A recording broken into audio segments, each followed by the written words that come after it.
Buenos días muchachos, con este video vamos a dar explicaciones a cada una de las preguntas en el cual le tocó desarrollar a ustedes durante esta semana.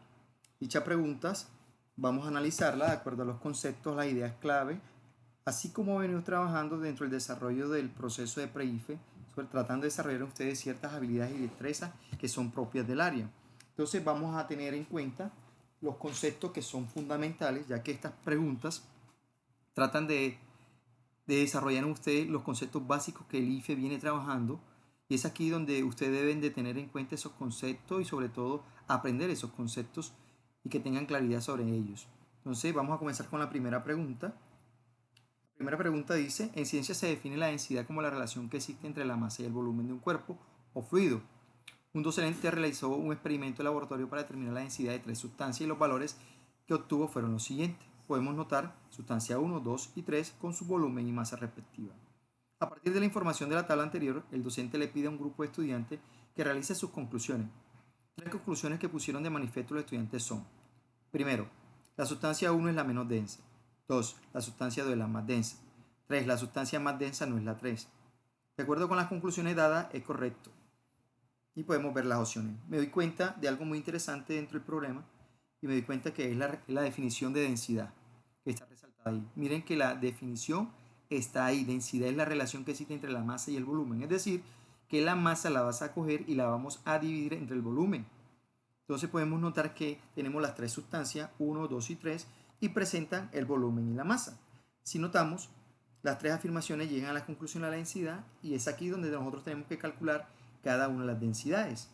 Por ejemplo, aquí tenemos densidad 1, cojo la masa 80 entre 40 o 40 entre 20 de las dos medidas y me da 2. Veo que la densidad 2 sería 100 entre 40 o 50 entre 20 y me da 2,5. Y la densidad 3 sería 60 entre 40 o 30 entre 20 y me da 1,5. De acuerdo a esto podemos ver que la sustancia 1 no es la menos densa. Es verdad. Si es así, tengo la opción A, B,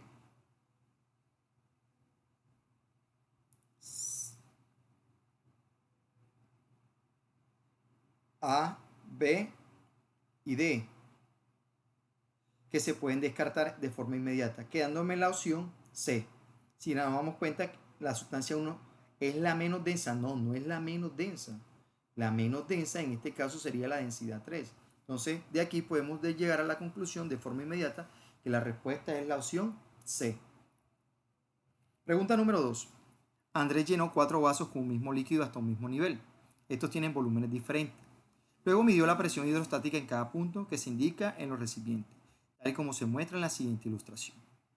Recipiente A, B y C. La mayor y menor presión hidrostática en los puntos señalados en los recipientes se da respectivamente en. Entonces, a esta pregunta podemos notar algo. En este caso estamos hablando que los recipientes tienen un mismo líquido. ¿Eso qué significa? Que poseen la misma densidad de los líquidos. Luego, estamos hablando de un concepto primordial, presión hidrostática, ya que me la piden en el enunciado, me piden la mayor y menor presión hidrostática. Cabe recordar entonces que es presión hidrostática. Presión hidrostática es aquella presión en la cual se determina por la gravedad, por la profundidad y la densidad. Entonces, en este caso, la gravedad y la densidad son las mismas. ¿Por qué? Porque están en un mismo lugar, hace relación a la gravedad, y la densidad es el mismo líquido. Eso significa entonces que no me interesa ni gravedad ni densidad, sino profundidad. En este caso puedo llegar a la conclusión que la presión es directamente proporcional a la profundidad. ¿Qué significa eso? Entre mayor sea la profundidad, mayor presión tendrá. Menor será la profundidad, menor presión tendrá. La profundidad se mide del nivel del líquido hacia abajo. Entonces, en este caso, podemos notar que la mayor presión, sin importar el volumen y la forma de los recipientes, nos damos cuenta que la mayor profundidad es la que se encuentra en el recipiente D y la menor sería en el recipiente B. En este caso la respuesta correcta sería B, recipiente B con la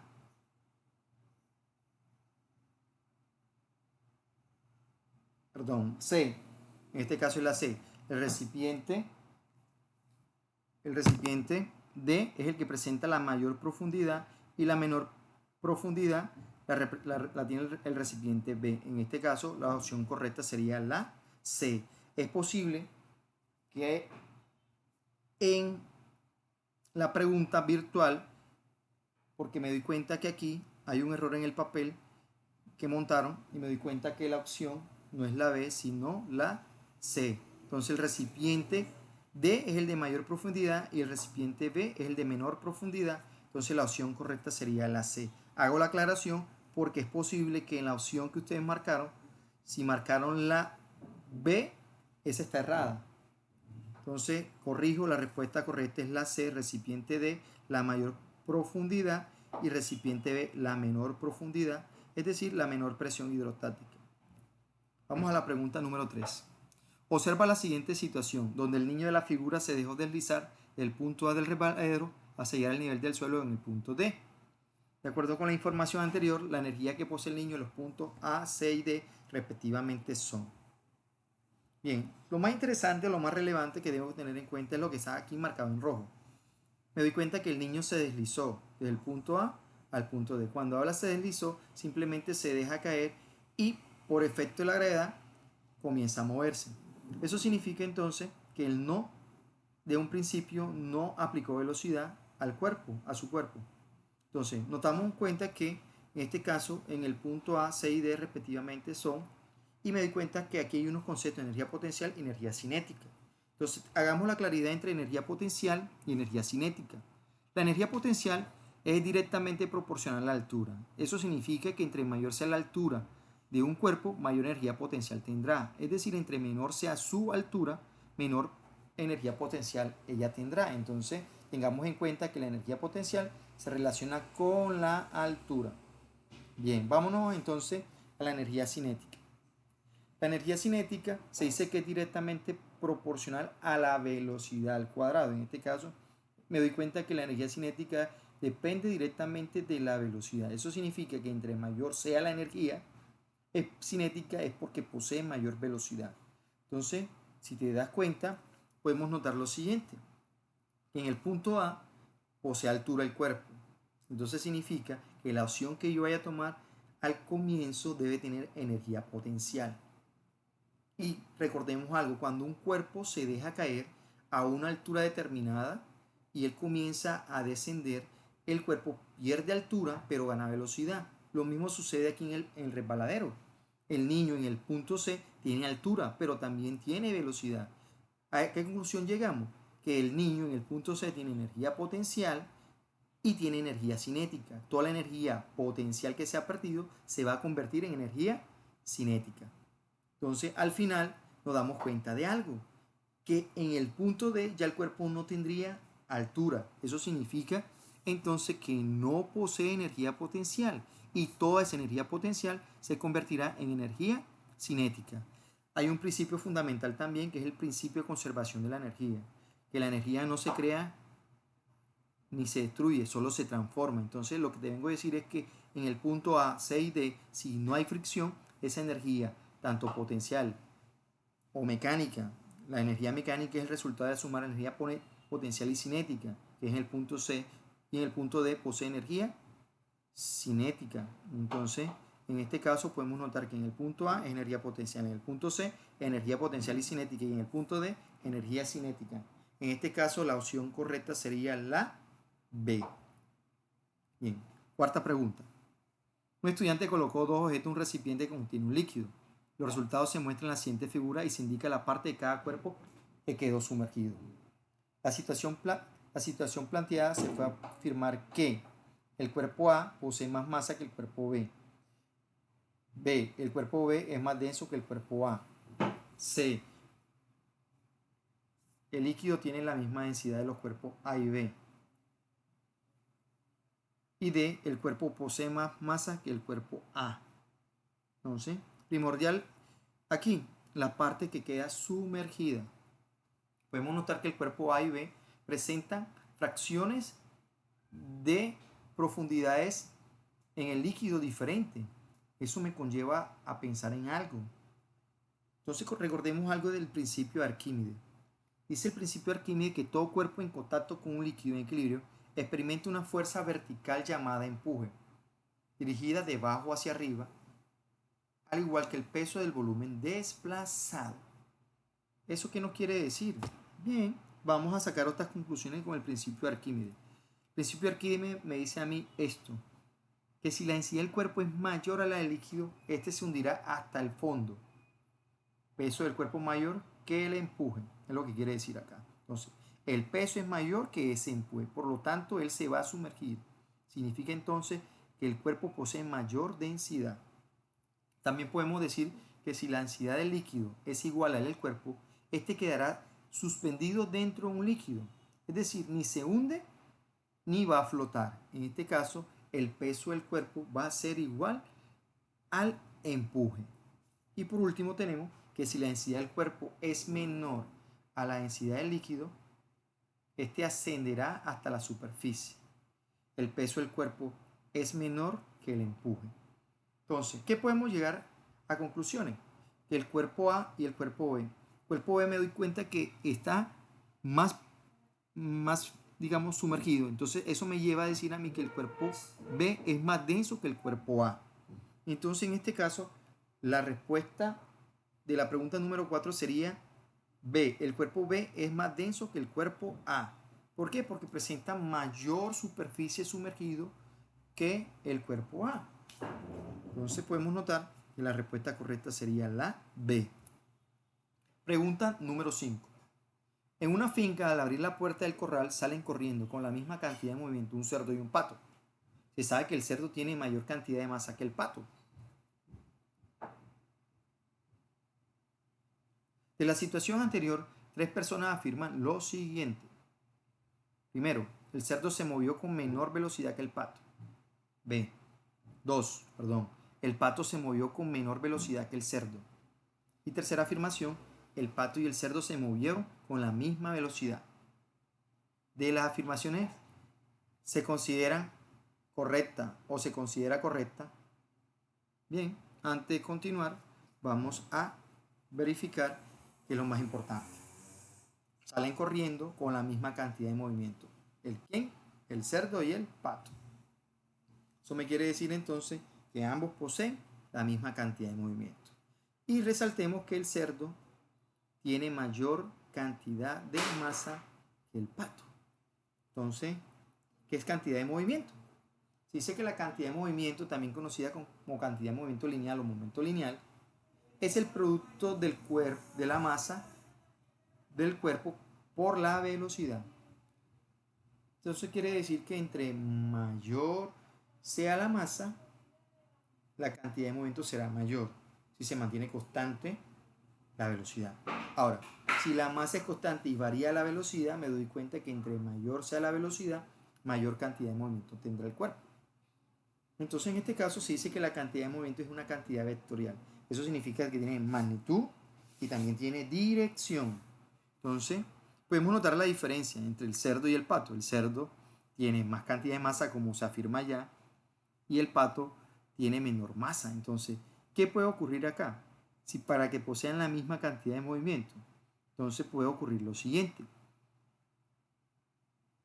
El pato se mueve a mayor velocidad que el cerdo, es decir, que el cerdo posee una menor velocidad. Entonces, estas afirmaciones llegadas a la conclusión por los conceptos, y vamos a verificar entonces cuál es la opción correcta. La primera dice que el cerdo se movió con menor velocidad que el pato. Sí, podemos ver que sí puede ser. Esa afirmación puede ser correcta. Si es así correcta, puede ser la A. Pero vamos a ver la opción 2. El pato se movió con menor velocidad que el cerdo. No, debe ser mayor su velocidad porque posee menor masa. El pato y el cerdo se movieron con la misma velocidad. No, a esa conclusión no. Entonces podemos notar que la afirmación correcta solamente es la 1. Bien, pregunta número 6. La pregunta número 6 nos dice lo siguiente. La temperatura que el agua empieza a hervir depende de la presión del sistema. Entre mayor sea esta última, mayor será la temperatura a la que hervirá.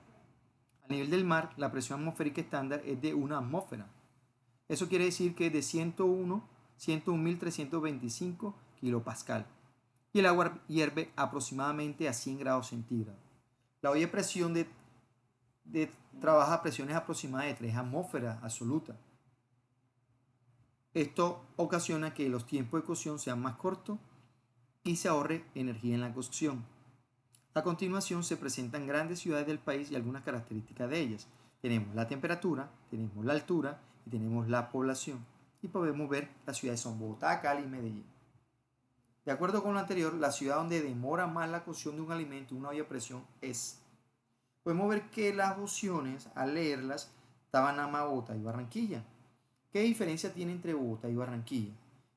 La temperatura, la de Barranquilla es de 28 grados y podemos notar que está a una altura a nivel del mar de 30 grados, perdón, a 30 metros. Mientras que en Bogotá la temperatura es de 14 grados en promedio y posee una altura de 2.630 metros. Entonces, ¿qué es lo primordial aquí? Lo que dice ahí arriba en rojo. El agua empieza a hervir y depende de la presión del sistema. Entre mayor sea esta última, mayor será la temperatura a la que hervirá. Entonces, ¿qué me quiere decir? Que en Bogotá posee una mayor altura. Si posee una mayor altura, su temperatura es baja, en este caso 14 grados. Y recordemos que la temperatura y la presión son directamente proporcionales. Entre mayor sea la presión, mayor será la temperatura. O lo contrario, entre menor sea la temperatura, menor será la presión. Entonces, en este caso, donde va a demorar más tiempo la cocción, ¿sería dónde? En Bogotá. En Bogotá, ¿por qué? Porque posee una mayor altura, la presión es menor y por ende va a demorar más en alcanzar una temperatura de 100 grados más tiempo. Entonces, por este lado, podemos ver que en Bogotá es, pero ¿cuál de las dos opciones son? Entonces, la opción que podemos considerar correcta sería la A, dice en Bogotá porque tiene una mayor presión atmosférica. No, dijimos que no, que si su altura es la mayor, significa que la presión es menor. Entonces, en este caso debe ser la C. En Bogotá porque tiene una menor presión atmosférica.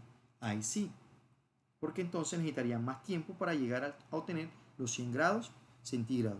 Y recordemos que la presión y la temperatura son directamente proporcionales. Entonces, en este caso, la opción correcta sería la C. Pasemos a la siguiente pregunta. Pregunta número 7 nos dice que Carlos fue a un parque de diversión con su primo y se montaron en la ruleta. La figura 1 muestra la posición en reposo de ellos. La figura 1 se encuentra al lado izquierdo, podemos ver que están quietos en reposo. Una vez comienza a dar vuelta la ruleta a velocidad constante, Carlos y su primo toman la posición que indica la figura 2. Bien, en este caso, el diagrama de fuerza que mejor representa el movimiento de Carlos en la ruleta, el movimiento es A, B, C o D. Dentro de estas opciones podemos ver algunos conceptos que deberíamos saber.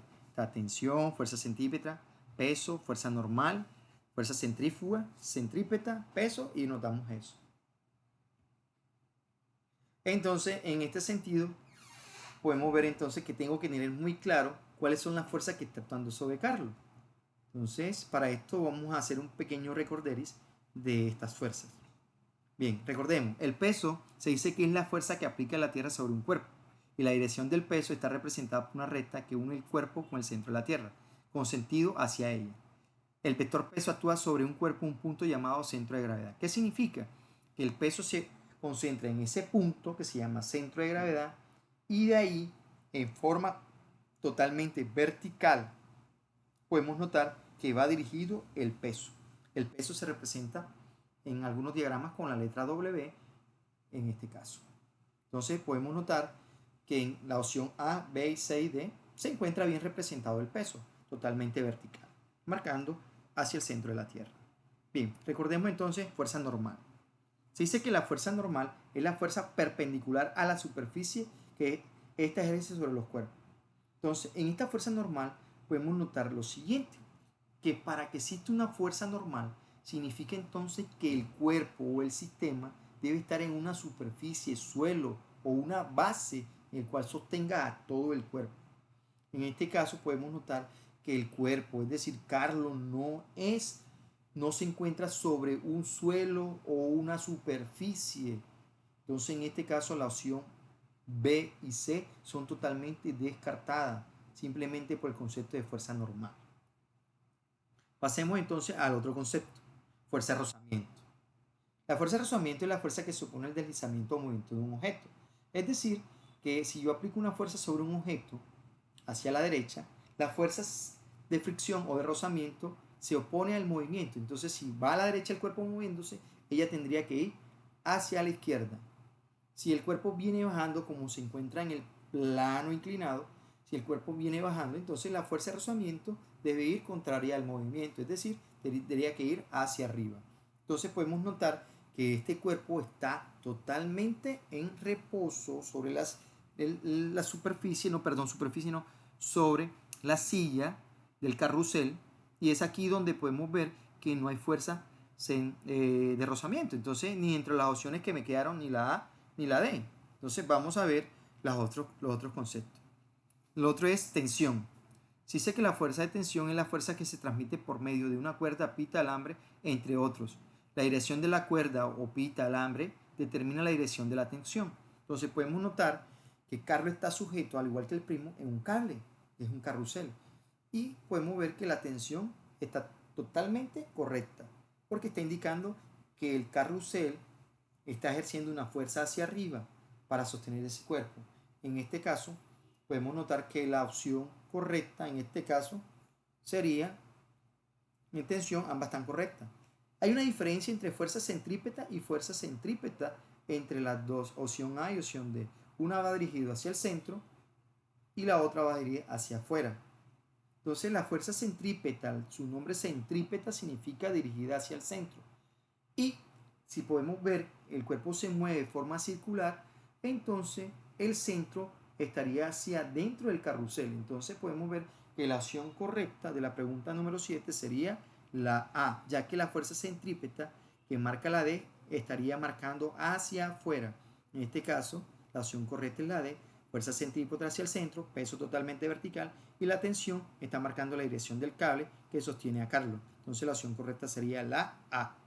Entonces, primordial aquí, saber los tipos de fuerza que actúa sobre un sistema. ¿Sí?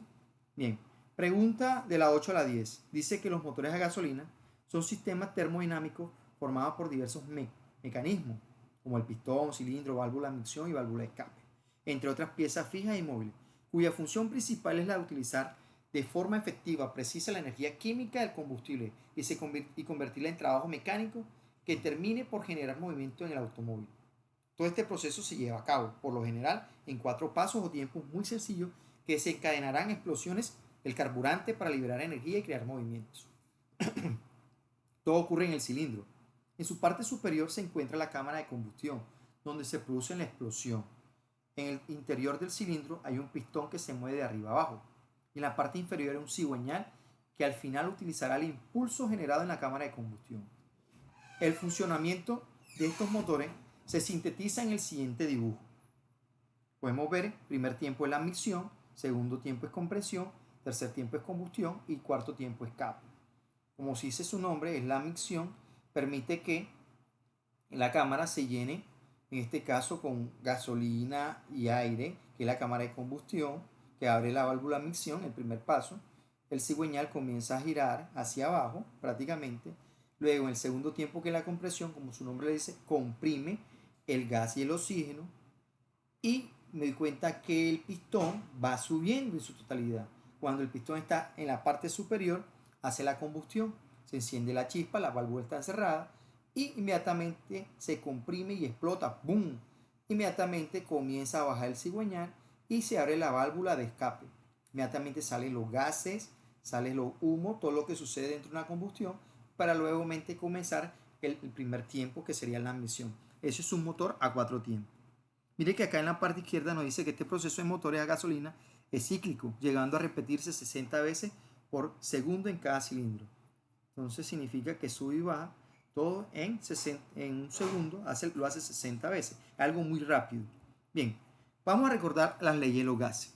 Tenemos 3 leyes que son fundamentales, donde yo debo reconocer qué me dice a mí. No por el nombre, sino por el concepto que me quiere dar.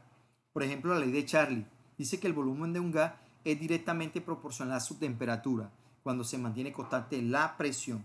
Un ejemplo de esto es el globo aerostático.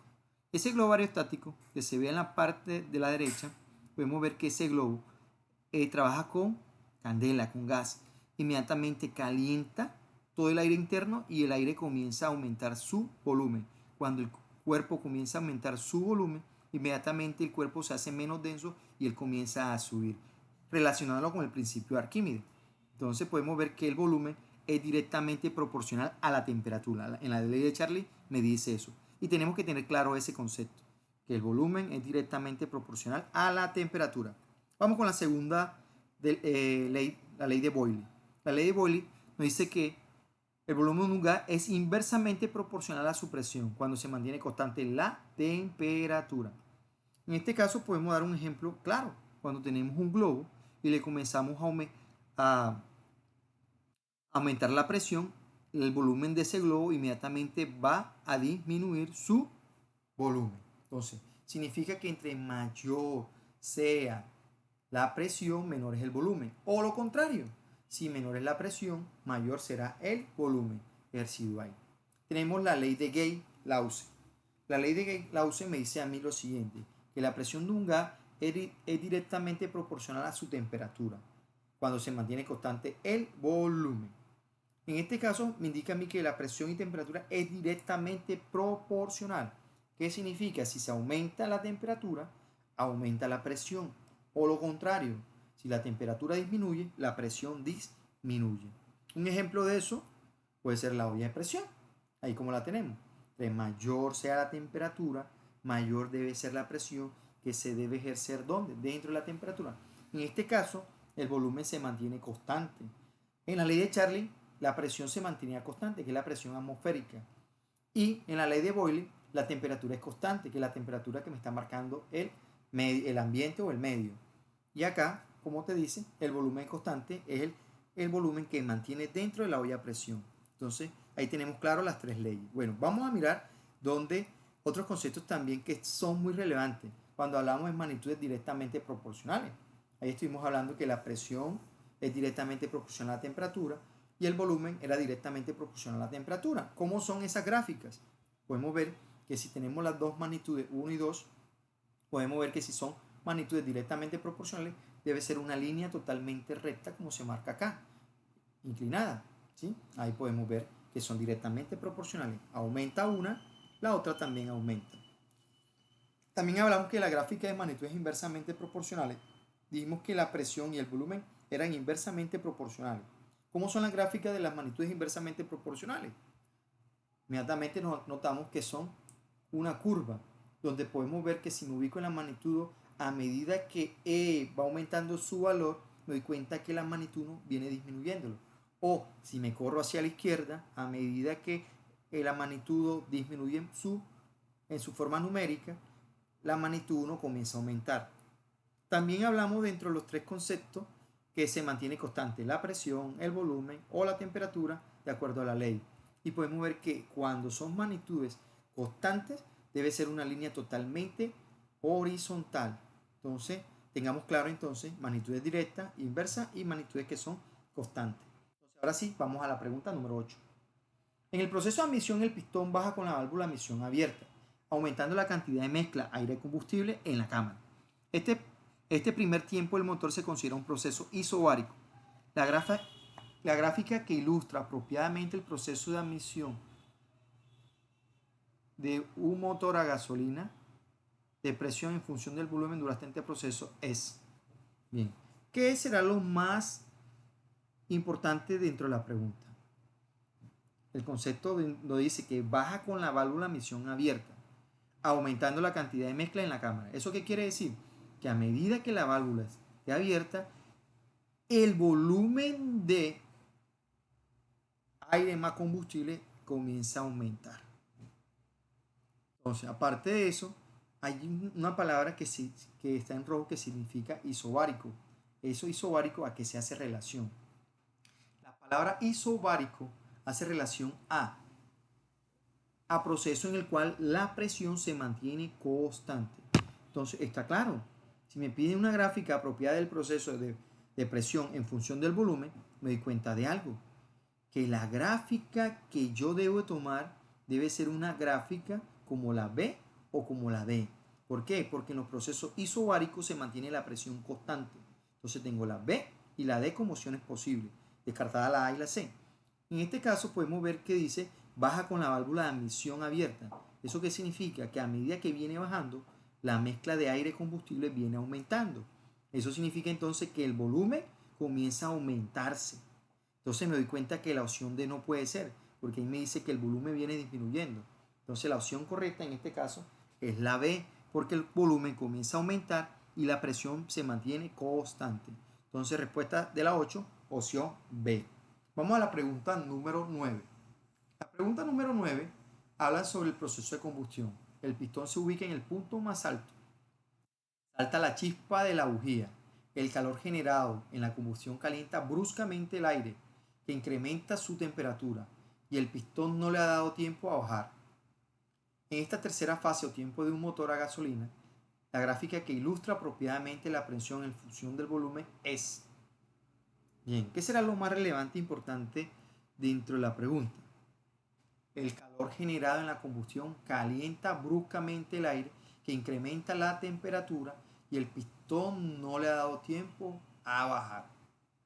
¿Qué significa eso cuando dice el pistón no le ha dado tiempo a bajar? Es una pregunta que nos debemos hacer. ¿Qué me indica a mí eso? Bien, podemos ver enseguida que eso me indica a mí que el volumen se mantiene constante. ¿Por qué? Porque se viene incrementando la temperatura. Si se viene incrementando la temperatura, entonces significa entonces que la presión tiene que venir aumentando también. Y te recuerdo que siempre en un proceso, presión, volumen y temperatura, una de las tres se mantiene constante. En este caso, la que se mantiene constante es el volumen, porque aumenta la temperatura, la presión aumenta. Entonces, podemos ver que la opción correcta sería la B. Pregunta número 10. En el proceso de combustión, el pistón se ubica en el punto más alto. Salta la chispa de la bujía quemando la mezcla de combustible y aire. El calor generado en la combustión calienta bruscamente el aire, que incrementa su temperatura, y el pistón comienza a moverse hacia abajo. Según lo anterior, el proceso de transformación de energía que se da dentro del motor es de energía. Bien, podemos notar entonces que aquí el calor generado en la combustión calienta bruscamente el aire, que incrementa su temperatura y el pistón comienza a moverse hacia abajo. Pero me dicen que cuando salta la chispa de la bujía quemando la mezcla de combustible y aire. Mezcla combustible y aire. ¿Qué tipo de energía será eso? El combustible. Podemos ver que es un tipo de energía química. Entonces primero esa se quema. Y luego a partir de ahí, si se quema esa energía química, toda esa energía química comienza a moverse. ¿Eso qué significa? Que se convierte en energía mecánica. Entonces la opción correcta, la pregunta número 10 sería la C en este caso. Mira que la palabra clave es, en este caso, combustible de aire, ahí, que es prácticamente energía química y luego se convierte en energía mecánica. Es posible que algunos lleguen a pensar que puede ser la D, pero no. ¿Por qué? Porque la energía química es la que se va a convertir, si la energía química se va a convertir en un momento dado en energía mecánica, pero produciendo internamente la energía térmica, pero en el proceso se da prácticamente energía química, energía mecánica. Bien, pregunta número 11. Si colocamos un litro de agua durante un cierto tiempo sobre una estufa, la temperatura aumenta a 2 grados centígrados. Si ahora colocamos 2 litros de agua al mismo tiempo sobre la misma estufa, ¿cuál será la temperatura de 2 litros de agua después de haber estado en la estufa? Bien, importante aquí, un litro de agua durante un cierto tiempo, la temperatura llega a ser 2. Ahora, podemos ver que se coloca ahora el doble de volumen. Si se coloca el doble del volumen, significa entonces que toda esa energía que se da a través de la estufa, porque se calienta ahí, ese mismo tiempo, también me está marcando, significa que va a recibir la misma energía. Y esa misma energía se debe distribuir ahora en una mayor cantidad de volumen, de masa. Y en este caso, esa energía tiene que ser entonces inferior. En este caso, la opción correcta estaría marcando entre la A y la C. Entonces, si es así, entonces puedo leer la opción A, 1 grado, porque ahí el doble de masa y solo recibe la mitad de energía, cada masa. Y la opción C me dice, porque por cada litro de agua se aumenta 2 grados centígrados. No. Sí, pero en este caso tenemos el doble de masa. Y si tenemos el doble de masa, solo recibe la mitad de la energía, cada unidad de masa. Entonces, en este caso, la opción correcta sería la A. Pregunta número 12. ¿Por qué un pedazo de patilla permanece frío durante más tiempo que un sándwich si ambos se sacan al mismo tiempo de una nevera en un día caluroso? La patilla presenta más capacidad calorífica específica y se resiste más a los cambios de temperatura. O la patilla presenta más volumen y se resiste menos a los cambios de temperatura. O C, la patilla presenta menos capacidad calorífica y se resiste más a los cambios de temperatura. O D, la patilla presenta menos volumen y se resiste más a los cambios de temperatura. Bien, con relación a los volúmenes no podríamos decir lo mismo. Entonces la opción tiene que ser por la capacidad calorífica. En este caso debe tener entonces menos capacidad calorífica específica. ¿Por qué? Porque se resiste más a los cambios de temperatura. Eso significa entonces que se opone más a su cambio de temperatura. ¿Sí? Entonces en este caso la opción correcta sería la C, por la capacidad calorífica, sería más que todo. Bien, pregunta número 13. Las líneas telefónicas son más largas en verano y más cortas en invierno, tal como se ilustra. Vemos verano, vemos invierno. ¿Qué explicación se puede dar a tal hecho? Bien, debe ser relacionado a algún concepto. En este caso, el concepto de dilatación de cuerpo. Dice que todos los cuerpos en sus diferentes estados de la materia experimentan una dilatación de su volumen cuando experimenta un aumento de su temperatura interna. Entonces, ¿qué significa? Que en verano debe haber una mayor temperatura que en invierno. Entonces, si es en verano, debe haber una mayor temperatura y es aquí donde podemos ver eso. Entonces, miremos qué opciones pueden ser y podemos descartar. En verano dice que son los días más fríos. No. De acuerdo a la dilatación, debe haber una mayor temperatura. Entonces, podemos descartar nada más hasta ahí la opción A. Miremos la opción B. En verano los días son más calientes y el cable se dilata, mientras en invierno se contrae porque los días son fríos. Es posible. Vamos a tenerla como una opción ahí. En invierno los días son más fríos. Sí, es verdad. Y el cable se dilata. No, porque necesita una mayor temperatura. A partir de ahí, esa opción es descartada. D. En invierno los días son más calientes. Es verdad. Y el cable se dilata. Sí, es verdad. Mientras en verano se contrae porque los días son fríos. Entonces, ¿cuál de las dos será? La opción A, perdón, la opción B o la opción C. Pero mire que aquí, si yo lo leo rápidamente, es posible que me llegue a confundir. Entonces, en este caso, en invierno los días son más calientes. No, en invierno los días son más fríos. Por ende, esa opción es descartable, quedándome únicamente como opción correcta la B. Vamos a la pregunta número 14. En clase de ciencias naturales se realizó el siguiente experimento. 3 cubos de diferentes materiales y de igual volumen se colocó durante 3 horas a la luz solar y luego se realizó la medición de la temperatura de cada cubo. De acuerdo al experimento anterior, ¿qué preguntas se pueden responder? Bien, clave aquí, 3 cubos de diferentes materiales. Listo, 3 cubos de diferentes materiales. ¿Igual volumen? Sí. Se colocó durante 3 horas a la luz solar y luego se realizó la medición de la temperatura de cada cubo. Entonces, aquí lo primordial es materiales y temperatura. El tiempo es el mismo. Primera pregunta, ¿cómo varía, la opción A, ¿cómo varía la temperatura de los cubos según el tipo de exposición a la luz solar? ¿Cómo varía la temperatura de los cubos según el tiempo de exposición a la luz solar?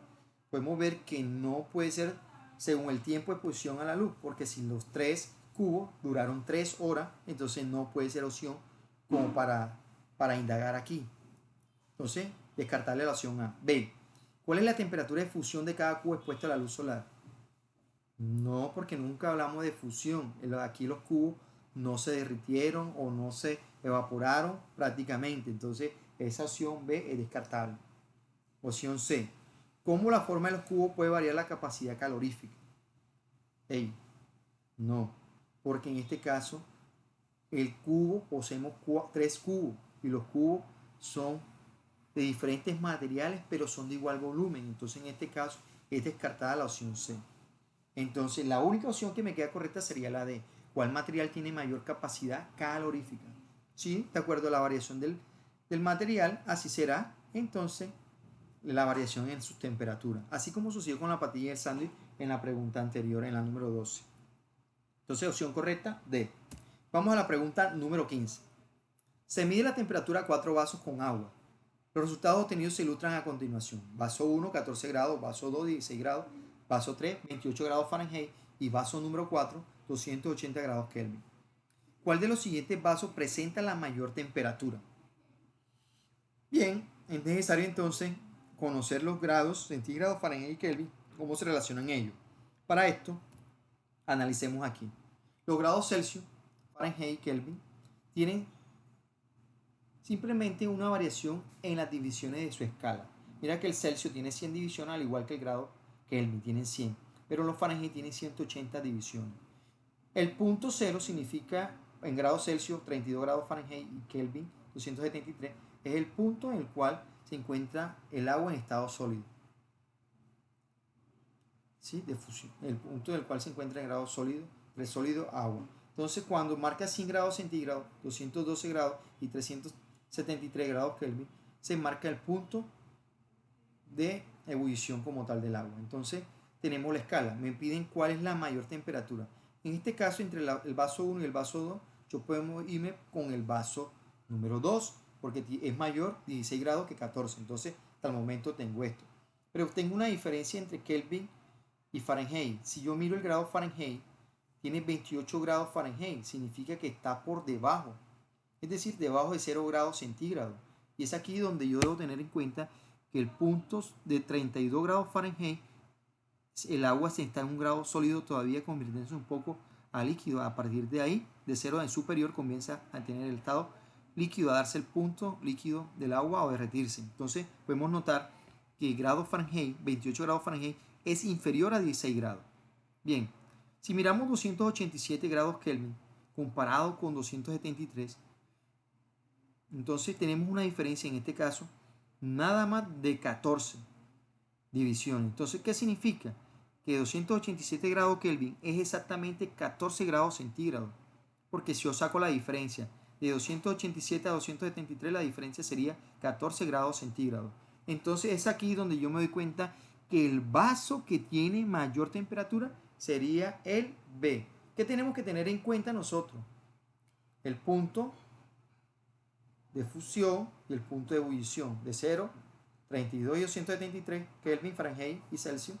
Ahí es punto de fusión. Y el punto de ebullición, donde el agua comienza a evaporarse, es a 100 grados, que es lo mismo decir 212 grados Fahrenheit o 373 grados Kelvin. Entonces, opción correcta en este caso para la pregunta número 15 es la B, el vaso número 2.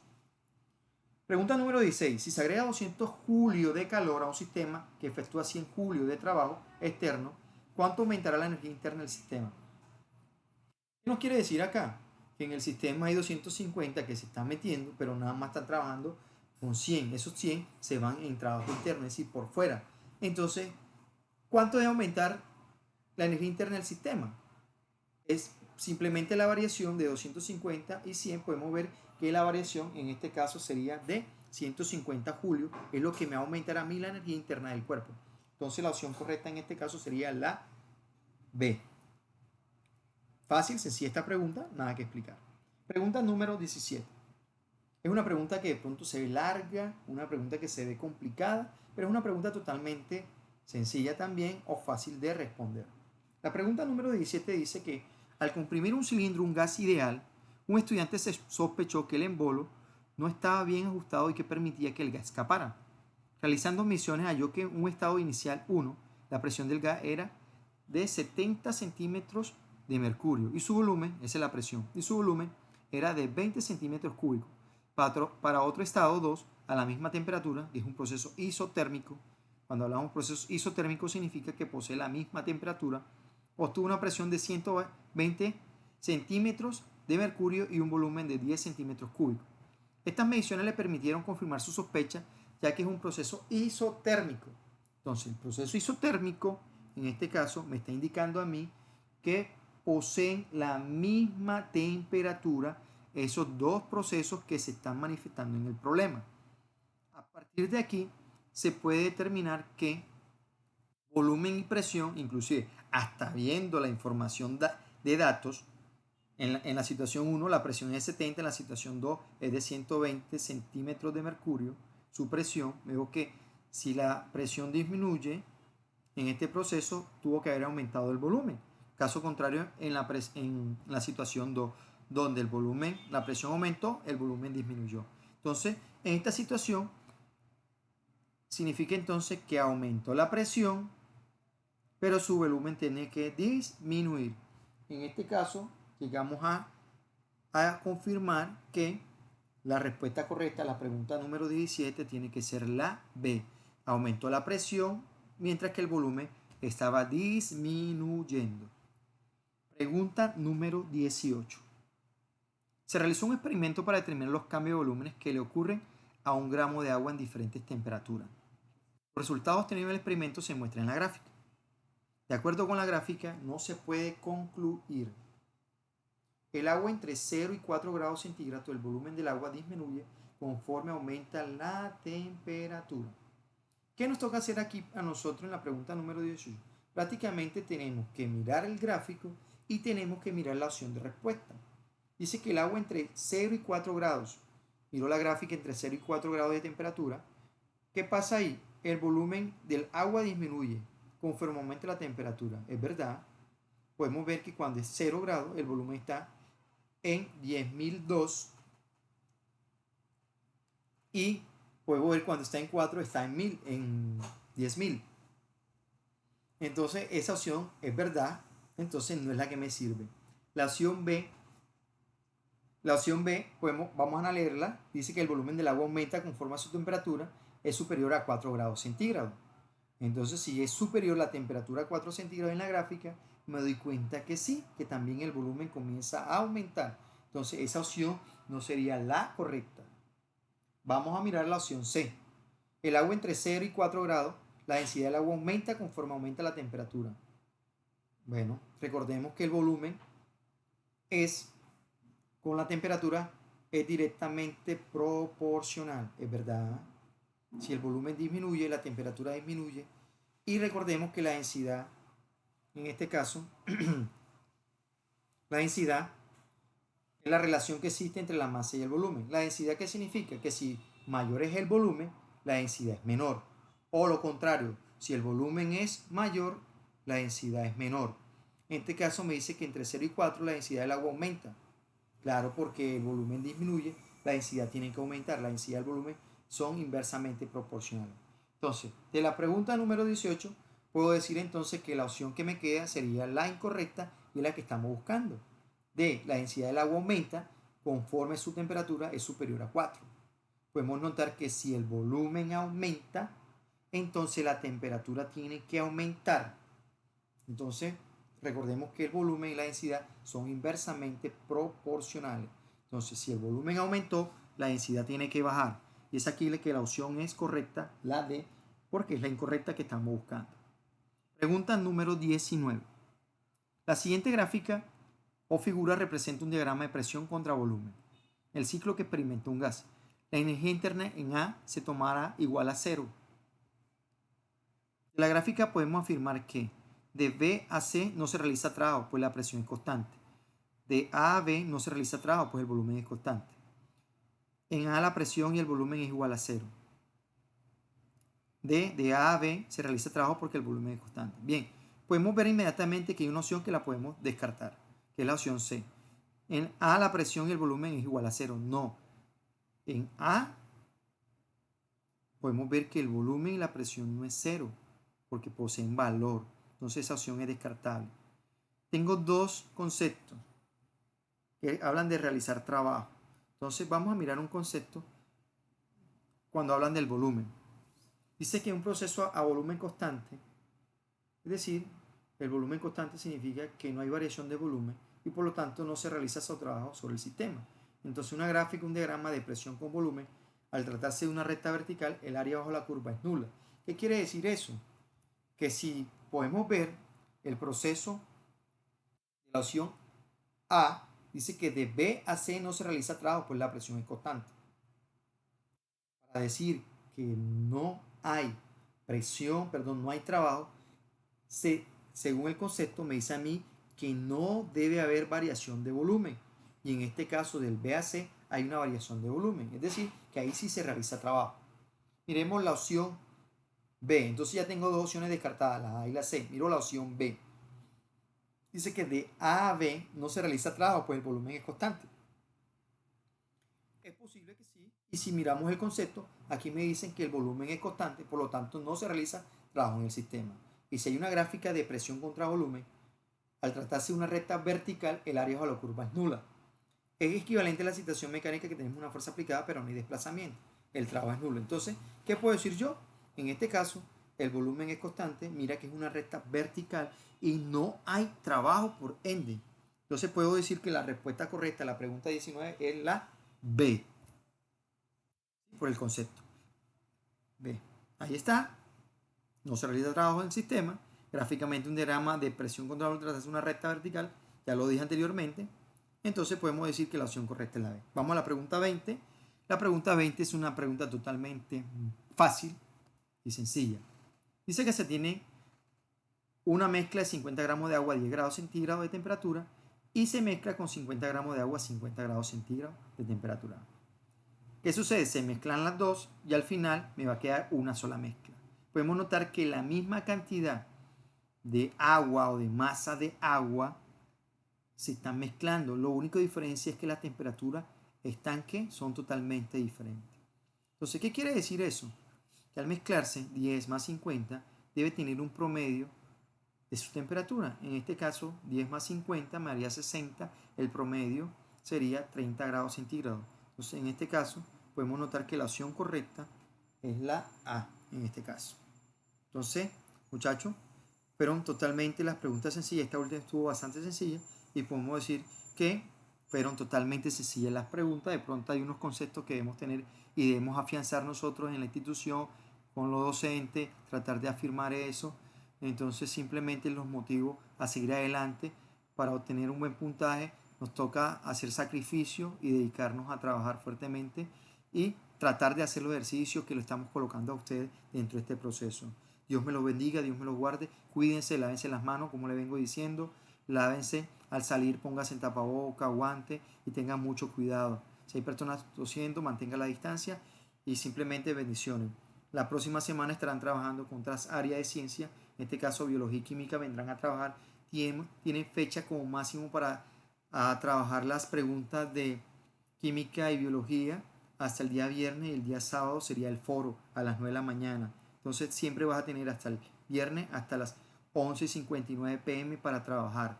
Tienes toda la semana para trabajarlo, hacerlo y ya puedes comenzar a realizar los otros talleres de inglés, de lenguaje. Puedes ir también abarcando si tienes tiempo de descanso o de disfrutar o de dedicarte a las preguntas, puedes hacerlo. Mira los videos que te hemos mandado. Simplemente gracias por confiar en nosotros. Bendiciones para todos.